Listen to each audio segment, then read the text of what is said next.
6 дугаар сарын 1-ний өдөр уламжлал ёсоор Сүхбаатарын талбай дээр урлагийн тоглолт, хүүхдүүдэд бэлэг гардуулах ёслол, хүүхдүүдэд зориулсан үзүр үйлчилгээ болох юм байна. Мөн нийслэлийн 9 дүүрэг тус бүртээ 10-аас 16 цагийн хооронд их үрсийн баяр зориулсан арга хэмжээгээ зохион байгуулна. Мөн дээрээс нь нийслэлийн урлаг соёлын байгууллагууд, үзүр үйлчлэгээний газрууд манаас хүүхэд гэр бүл рүү чиглэсэн байдлаар үйлчлэгээгээ явуулнаа, үзүр үйлчлэгээ явуулнаа гэд хуваарууд нь гарчихсан. Бид бас өөрсдийн сайт болоод холбогдох мэдээллийн хэрэгслүүдээрээс цаг тухай бүрэн мэдээлэл явьж байна. 6 дугаар сарын 1-ний баяр гэж тэмдэглэхээс гадна энэ өдөр хүүхдийн эрхийн талаар голчлон ярих ёстой. Энэ ч утгаараа нийслэлийн хүүхэд гэр бүлийн хөгжлийн газраас зохион байгуулсан хилэлцүүлэг уулзалтанд асрамж халамжийн төвүүдийн хүүхдүүд оролцож дараах тулгамдаж байгаа асуудлаа хэлжээ. Хүүхдүүдээс хамгийн түрүүнд халамж засрамжийн хүүхдүүдэд тусгаалсан карт өгөөд нийтийн тээврээр үн төлбөргүй зорчуулах хэрэгтэй байна гэдгийг хэлж байна. Дээр нь хүүхдүүд хөгжлийн бэрхшээлтэй хүүхдүүдийн асуудлыг нэлээд төлөвлөгөө тавьсан. Хөгжлийн бэрхшээлтэй мөртлөө яг оюуны бэрхшээлтэй хүүхдүүд маань эрүүл хүүхдүүдтэйгээ байхад хэцүү байна. Дээр нь эдгээр хүүхдүүд тусгаалсан үйлчлэгээ, тусгаалсан багш шаардлагатай байна гэдэг нэлээд олон хүүхдүүдийн санал гарсан. За 6 сарын 1-ний монголчууд хүүхдийн баяр гэдгээр нь өргөн дэлгэр тэмдэглэдэг. За тэгвэл энэ өдөр хүүхдийн эрхийг хамгаалах өдөр гэсэн давхар тодтголтой.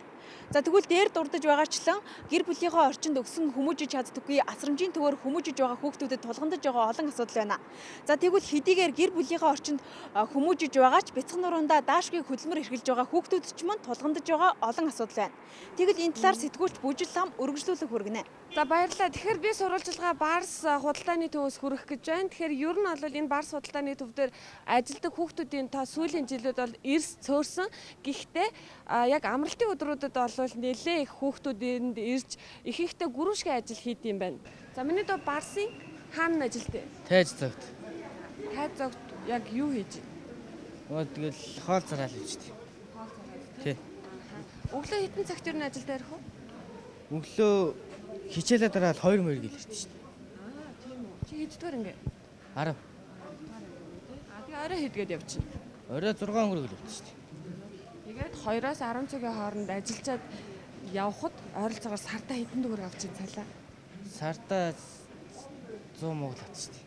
Ер нь яагаад миний дүү ийм ажил хийдэг болсон юм? Анд жаа. Тэгсэг амьдралын итгэн болж байгаа болцоо. Тийм үү. Тий. Мөнгө ер нь гэрийнхэндээ бас оройдоо хоол хүнсний юм авах тохиолдол гарах уу? Хаяатаа гартээ. За манай улсын хэмжээнд хичнээн хүүхэд хөдөлмөр эрхэлдэг талаар ямарч бодиттой тоо судалгаа байдаггүй. Гэхдээ багаасаа ажил хийж гэр орноо тэжээсэн одоо ч гэсэн архин донтой аав ээжээсээ илүү дүүгээ тэжээгээд явдаг хүүхдүүд зөндөө байна. Тиймээс удахгүй хүүхдийн баяр болох гэж байгаа учраас хүүхэд багчуудыг баярлуулж бэлэг өгөхөөс гадна эрхийг нь хамгаалах тал дээр дорвитой анхаарах хэрэгтэй байгаамаа. Өнгөрсөн 2012 оны байдлаар л гэхэд нийслэлийн хэмжээнд 300 гаруй эмэгтэй хүүхдэд дагуулад хүчирхийлэгч нөхрөөсөө зугтан хорогдох байранд ирсэн гэсэн судалгаа байна. Мэдээллийг Бүжин лам бэлгүүнаар бэлтгэлээ.